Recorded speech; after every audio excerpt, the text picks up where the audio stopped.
السلام عليكم أصدقائي، مثل ما عودناكم بكل شي جديد مع الشيف أديب يحني. اليوم جبت لكم طريقة الأعشماء التركية. خلينا نشوف المقادير. عنا هون 4 كاسات طحين، وعنا هون معلقة كبيرة ملح، معلقتين سكر، معلقة خميرة الخبز، وعنا هون علبة زبدة، نص كاسة حليب، كاسة مي، ربع كاسة زيت نباتي، عنا هون 3/4 كاسة سميد ناعم. سميد خشن ما بيصير سميد ناعم. راح بيجيكم بالطريقة. راح بننزل المواد الناشفة مع بعض. الكاسات اللي بنكيل فيهم قلنا نفس الكاسات، هن كلهم نفس الشي. راح بنحط المواد الناشفة مع بعض.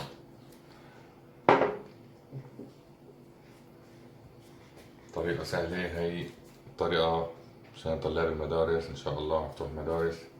قلنا كاسة ملح كبيرة طبعا، لا تشوفوها كتيرة. هاي مقادير إن شاء الله 100% مضمونة وبطريقة ناجحة إن شاء الله راح تدعولي. المواد الناشفة قلنا بننزلهم مع بعض.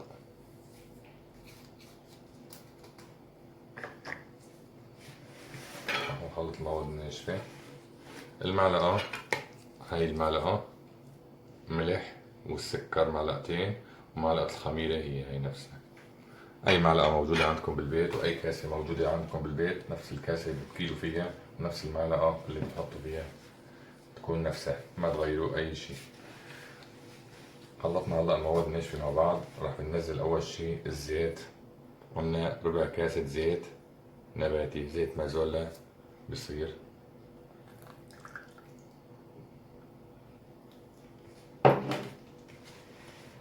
راح نخلط نعجن المواد مع الزيت، وبعدها راح ننزل الحليب. قلنا بصير اني بصير حليب بودرة، بدل كمية الحليب بصير حليب بودرة، مثلا معلقتين حليب بودرة وبتحطوا كاسة ونص مي بتعود.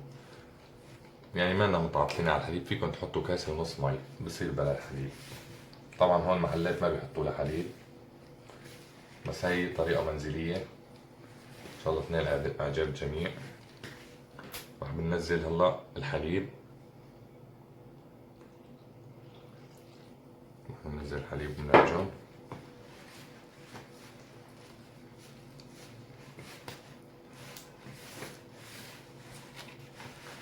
واللي عنده عجانة كمان بصير، واللي ما عنده عجانة بيعجن بإيده ما بيعسر.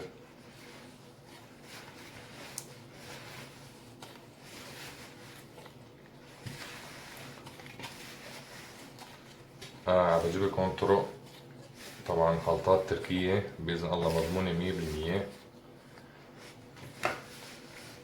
عشان إذا حدا اشتهى على هيك شي مثلا يساوي عنده بالبيت تطلع كتير طيبة للفطور للمدارس، بأي وقت فيكم تسووها.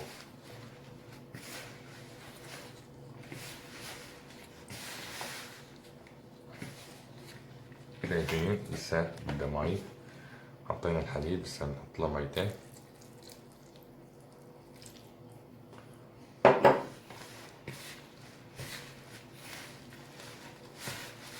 الطحين أي طحين بصير، الطحين الموجود عندكم بالبيت بصير. لا تقيدوا بنوعية الطحين ولا نوعية الزبدة، مش موجودة عندكم بيمشي الحال.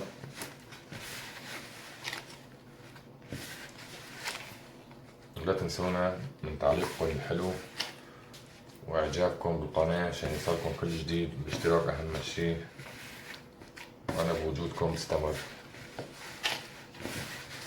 انا عطول حتى انزل فيديوهات لاني انا طبعا عندي شغل تاني. راح انزلكم فيديو بحكي لكم مثلا عن شغلي التاني، ومن انا كبرت قناتي باذن الله راح بتفرغ لكم تفريغ كامل للقناة ان شاء الله. بس عنا وصلنا ل100,000 مشترك راح بتفرغ تفريغ كامل للقناة. طبعا نحن بالتركيا ما فينا اني مثلا نتفرغ تفريغ كامل لان ظروف الحياة شوي صعبة.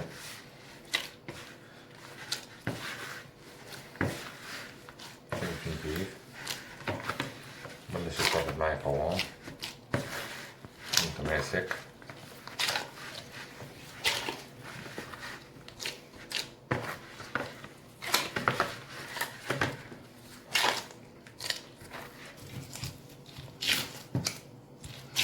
هلا بعد ما عجناها لمدة تقريبا دقيقتين متواصلات، شايفين كيف صار معي قوام العجين. راح بنريحها لمدة تقريبا 10 دقايق بنرجع نشتغل فيها.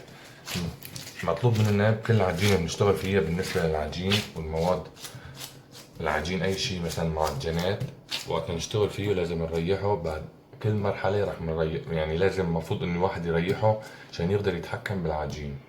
العجين يعني مثل الروح، فبوقت بتريح العجينة إني بتعطيك رياحة كتير بالشغل.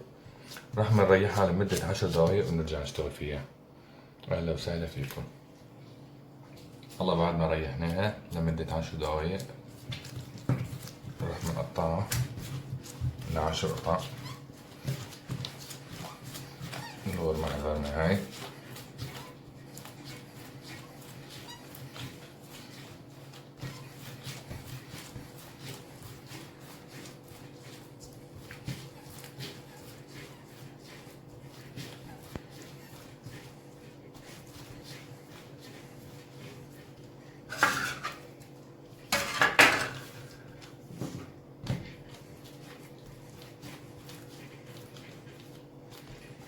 المرحلة اللي بنشتغل فيها العجين لازم نريحه عشان يعطينا قوام اللي نحتاج اياه.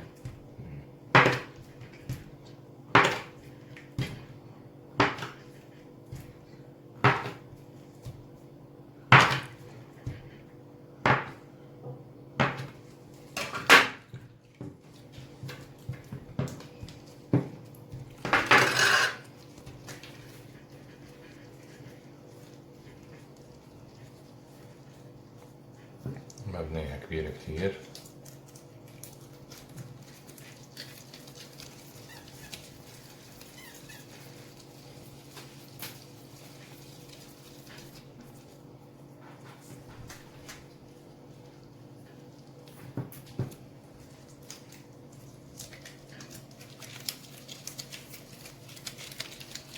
اللي بحب يساويها هيك على الطاولة، واللي يحب مثلا بيساوي بإيده هيك للأسهل، ستات البيوت للمبتدئين جدد، هيك أسهل وأسرع. شفتوها كبيرة بتنقص منها شقفة.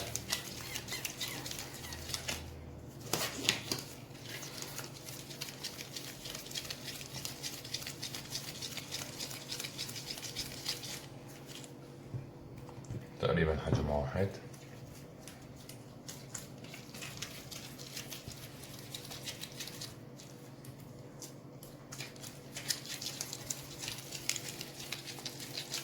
شايفين؟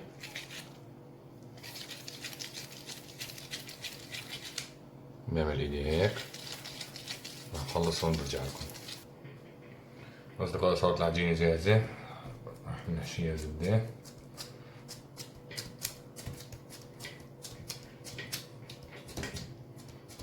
الزبدة دعكناها شوي، والزبدة كانت عندي مي سايحة شوي، كانت بالبراد، طلعتها شوي ودعكتها صارت بالقوام هاد. شايفين؟ فتحناها. راح نحط بقلب كل وحدة تقريبا هالمقدار هاد.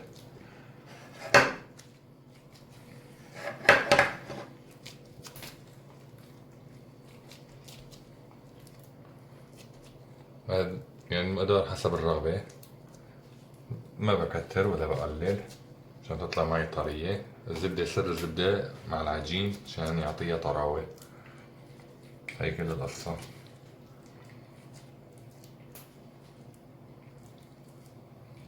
شايفين ما أكلت معي القالب كله، تقريبا بتاخد نص قالب. زادت عندي نص الكمية تقريبا الزبدة.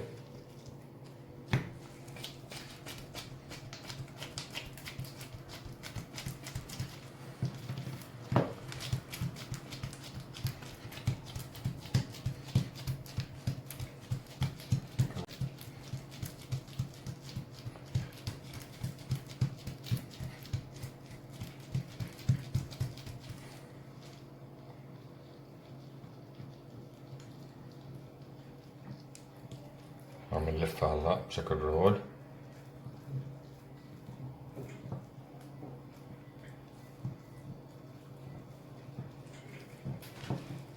مديناها بنريحها هون.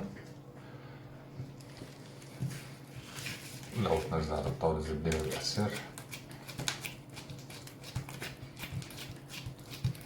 نفتح من النص ونحن ماشيين على الزوايا، واللي بده يفتح مثلا كمان بالشوبك يفتح بالشوبك وبعدين يدهن زبدة كمان بصير.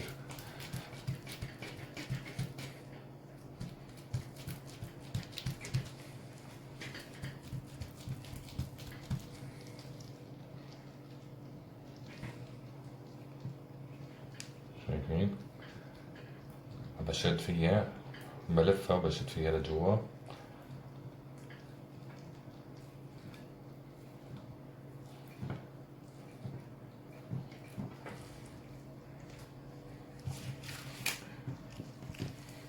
بفتح واحدة تانية قدامكم. يعني قبل مثلا ما تحطوا الزبدة عشان ما تلبكن، ضربة بالشوبك يمين شمال، تدهنوها زبدة، لفوها. بس عشان ما اني تاخد معهم كمية زبدة كتيرة، وهيك تاخد الكمية منيحة يعني هيك. بس بدك تفتحوها بتاخد كمية زبدة أكتر شوي. شايفين؟ صارت مثل القرص. نضيف الخبز الصغير، مسكناها هيك.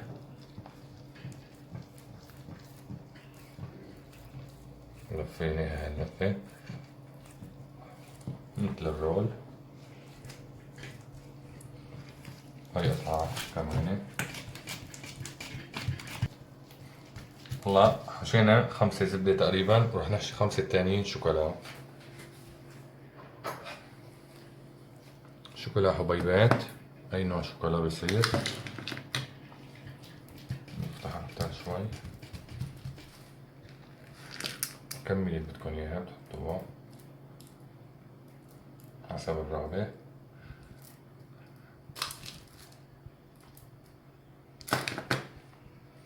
تمام.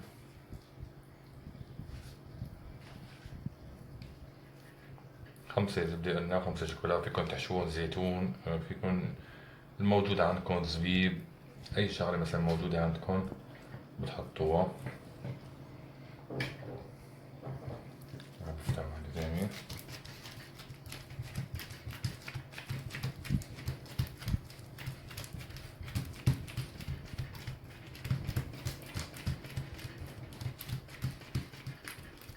والزبدة بشكل عام، الزبدة بتخلي الطراوة هاي تصير بالعجين. الزبدة بتلعب دور كبير. شايفين كيف؟ هي زبدة حبيبات بس تعرضت للفرن على الخبيز بتدوب.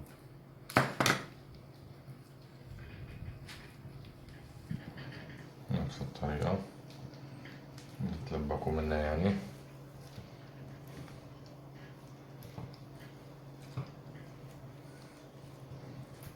شايفين؟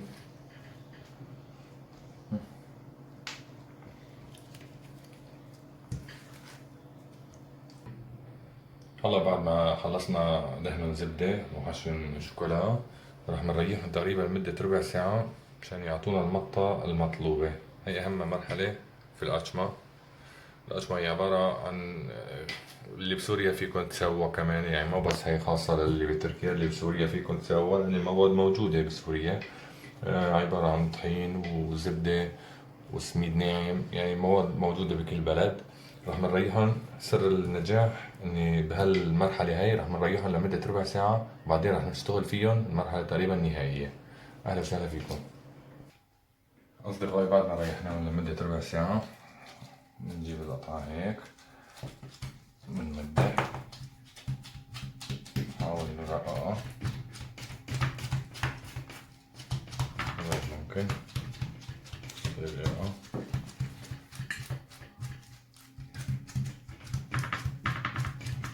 شايفين؟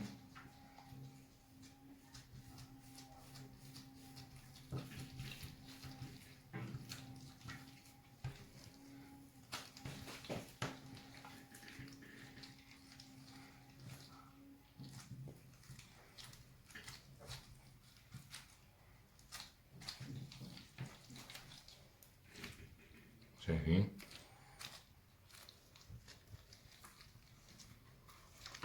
خلينا شوي بعيدين عن بعض.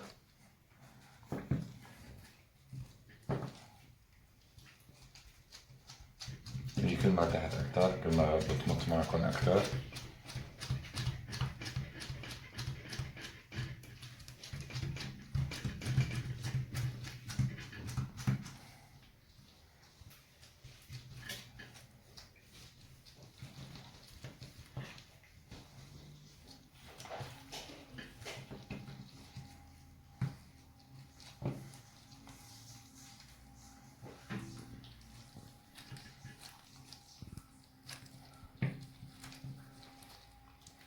شايفين؟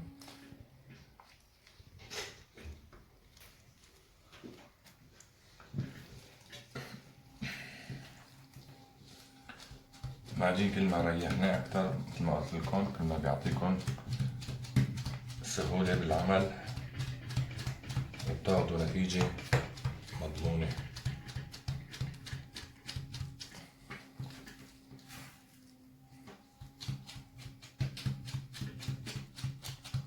شايفين؟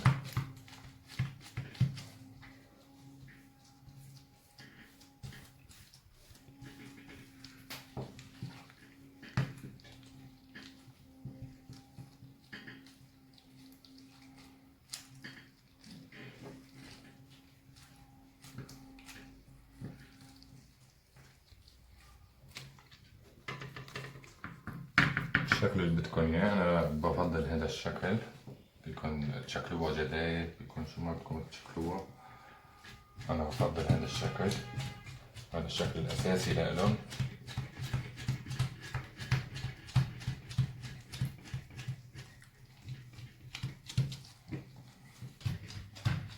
حشيناهم شوكولا.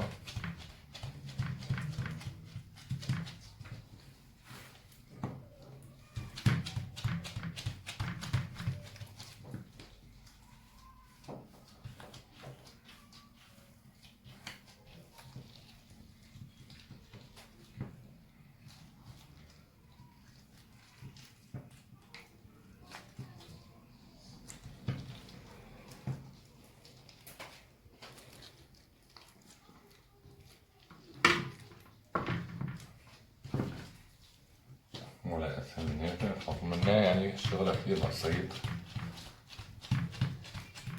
أهم شي متل ما قلت لكم هي آخر مرحلة التريح، هي أهم مرحلة. والله بعد ما نخلصهم رح ندهنهم صفار بيضة. البيض عشان ما يطلع له طعم زنخة أو ريحة زنخة بتحطوا له أو خل، معلقتين خل، أو بتحطوا له معلقتين حليب، أو بتحطوا له ذرة نسكافيه سادة.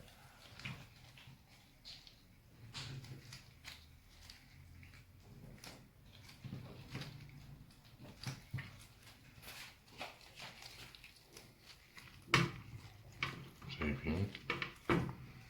أنا هون مجهز عندي بيضة، حطيت لها معلقتين خل عشان ما يطلع لها طعم زنخة أو ريحة زنخة. راح بدهنهم.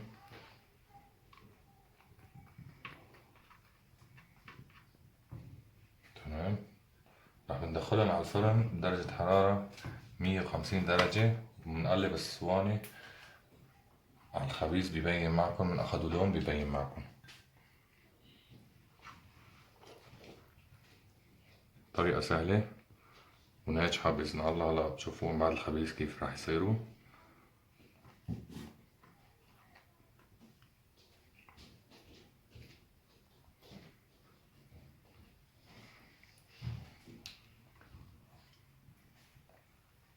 اللي عنده أي استفسار يكتب لي بالتعليق وأنا جاهز معكم. مشان الفيديو السابق طلبوا مني طريقة تبلة العش البلبل، راح بنزلكم إياها مع الفيديو اللي راح أساوي العجينة على إيدي، طريقة المحلات طبعا.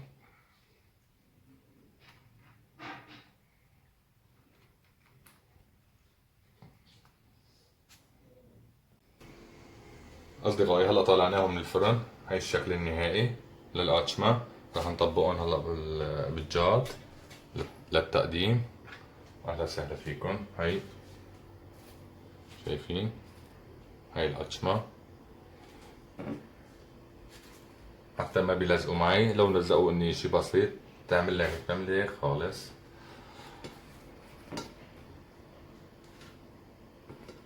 هدول عنا بالشوكولا مبينات، اللي بالشوكولا مبين واللي بالزبدة مبينات. شايفين؟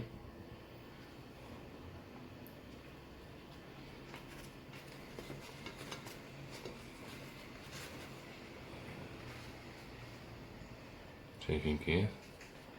طريقة ولا أسهل من هيك. إن شاء الله الكل يجربها وتنجح معه. أهلا وسهلا فيكم أصدقائي. هلا القشمة صارت جاهزة للتقديم. طبعا بنقدمها مع الشاي. صارت جاهزة. شايفين كيف؟